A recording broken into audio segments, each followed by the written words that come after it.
Hello everyone, आप देख रहे हैं चैनल अमीन इन्फो। तो दिल्ली यूनिवर्सिटी के common seat allocation system undergraduate program का फर्स्ट राउंड का रिज़ल्ट आ चुका है। हमने 2-3 वीडियोस भी आप लोगों के लिए प्रोवाइड करी हैं। सीट एक्सेप्टेंस हो, उसके बाद का क्या प्रोसेस है, फ़ीस पेमेंट ऑप्शन कब आएगा।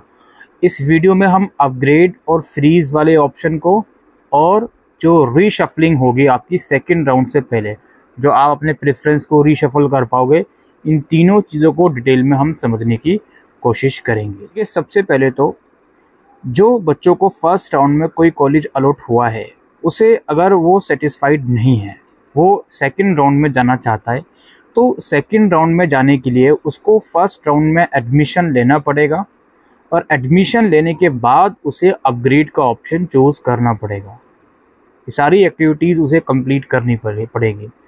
काफ़ी बच्चे ये कमेंट कर रहे थे कि हम अगर फर्स्ट राउंड में एडमिशन नहीं लेते, सीट एक्सेप्ट नहीं करते, या सीट एक्सेप्ट कर लेते हैं फ़ीस पेमेंट नहीं करते, तो क्या हम सेकंड राउंड के लिए एलिजिबल होंगे? इसका आंसर है नहीं।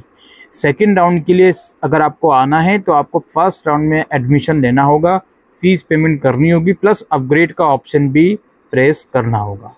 ये चीज़ तो पहले आप लोग समझ लीजिए। और जो फर्स्ट राउंड में जिनको कॉलेज अलॉट हुआ है, उससे वो बिल्कुल कम्प्लीटली सेटिस्फाइड हैं, तो वो फ्रीज़ कर सकते हैं अपनी सीट को। अब ये अपग्रेड और फ्रीज़ का ऑप्शन कब आएगा? ये ऑप्शन आएगा जब आप फ़ीस पेमेंट कर दोगे। उसके बाद फ़ीस पेमेंट की लास्ट डेट 21 अगस्त शाम 5 बजे तक की है। तो फ़ीस पेमेंट का ऑप्शन आई थिंक कुछ बच्चों का आना स्टार्ट हो भी गया है। कुछ बच्चों का अगर डॉक्यूमेंट वेरिफिकेशन पेंडिंग है तो चिंता मत कीजिए, वो हो जाएगा वेरिफिकेशन। कुछ बच्चों ने क्वेरी रेस का आंसर दे दिया है, तो आपने अगर दे दिया आंसर तो उसका सर्टिफिकेशन हो जाएगा। उसके बाद आपको पेमेंट का लिंक मिल जाएगा, और जब आप पेमेंट कर दोगे उसके बाद ही आपको फ्रीज़ या अपग्रेड का ऑप्शन मिलेगा। आप उस ऑप्शन को चूज़ कर पाओगे, और ये ऑप्शन सेकंड राउंड शुरू होने से पहले पहले तक होगा। इस चीज़ को ध्यान में रखिएगा। और जो ऐसा स्टूडेंट हैं जिसने फर्स्ट राउंड में एडमिशन ले लिया, फ़ीस भी पे कर दी, बट उसने ना तो फ्रीज़ का ऑप्शन चूज़ किया ना अपग्रेड का ऑप्शन चूज़ किया, तो इसका मतलब ये है कि आप अपने कॉलेज से सेटिस्फाइड हो, तो यूनिवर्सिटी ये मानकर चलेगी कि आप फर्स्ट राउंड में एलोकेशन से सेटिस्फाइड हो, तो वो आपको फ्रीज़ ही कंसिडर करेगी।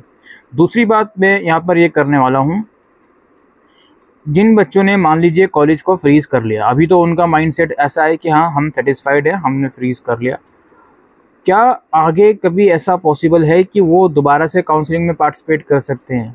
देखो, जो यूनिवर्सिटी के सब्सिक्वेंट राउंड्स आएंगे, राउंड 2, राउंड 3, नॉर्मल राउंड जो आते हैं, 3 राउंड तो मिनिमम आते ही हैं। इन राउंड्स में तो आप एलिजिबल नहीं होगे अगर आपने फर्स्ट राउंड में फ्रीज़ कर लिया। लेकिन यूनिवर्सिटी ये बोलती है कि जब हम स्पॉट एडमिशन शुरू करते हैं, उससे पहले अगर आपने अपनी सीट विड्रॉ कर ली 1000 रुपीज़ पे करके, और आप स्पॉट राउंड के लिए अप्लाई करोगे, then you are eligible under spot round. अब वो किसी को बताने की ज़रूरत नहीं है कि जो फर्स्ट राउंड में जो कॉलेज आपको मिला है वो बेस्ट कॉलेज है। ज़रूरी नहीं है कि आपको स्पॉट राउंड में अच्छा कॉलेज मिल ही जाएगा। स्पॉट राउंड आने तक तो काफ़ी टॉप के कॉलेजेस, टॉप के कोर्सेज में सीट भी फुलफिल हो जाएंगी। वो सिर्फ एक इन्फॉर्मेशन वाली बात थी जो मैं आपको बता रहा हूँ कि फ्रीज़ वाले बच्चे कब एलिजिबल काउंसलिंग में हो सकते हैं। नाउ, अब जो सेकेंड राउंड आपका आएगा, उसमें अगर देखिए, फर्स्ट राउंड में मान लेते हैं आपको रामजस कॉलेज अलॉट हुआ है, उसकी फ़ीस 25,000 है या 30,000 है मान लेते हैं, और सेकंड राउंड में आपको हिंदू कॉलेज अलॉट हुआ है, उसकी फ़ीस 35,000 है। यानी कि जो सेकंड राउंड में जो आपको कॉलेज अलॉट हुआ है उसकी फ़ीस 5,000 रुपये ज़्यादा है, तो आपको सिर्फ वो 5,000 रुपये जो डिफरेंस अमाउंट है वही पे करना होगा।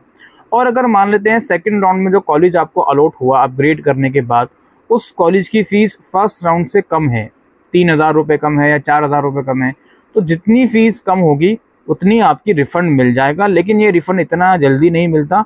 यूनिवर्सिटी का एडमिशन प्रोसेस जब बंद हो जाता है उसके 4-5 महीने के बाद ये रिफ़ंड आता है, लेकिन रिफ़ंड आपका आ जाएगा उसी बैंक अकाउंट में जो बैंक अकाउंट की डिटेल्स आपने CSAS फेज़ 1 के रजिस्ट्रेशन के टाइम पर प्रोवाइड करी थी। नाउ हम बात करते हैं रीशफलिंग की। देखिए, रीशफलिंग जो करना चाहते हैं, रीशफलिंग कौन कौन कर सकता है?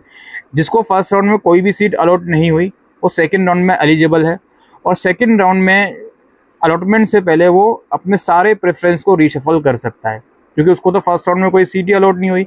जितने प्रेफरेंस उसने दिए हुए हैं उसमें वो शफलिंग कर सकता है।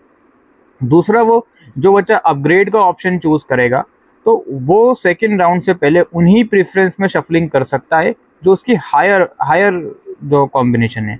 जैसे अगर आपको फर्स्ट राउंड में 15वें नंबर का प्रेफरेंस अलॉट हुआ तो सेकंड राउंड में आने से पहले आप नंबर 1 से पहले नंबर 14 तक जो प्रेफरेंस है उसमें आप शफलिंग कर सकते हो। एडिशन डिलीटेशन नहीं, शफलिंग कर सकते हो। इस चीज़ को ध्यान में रखिएगा।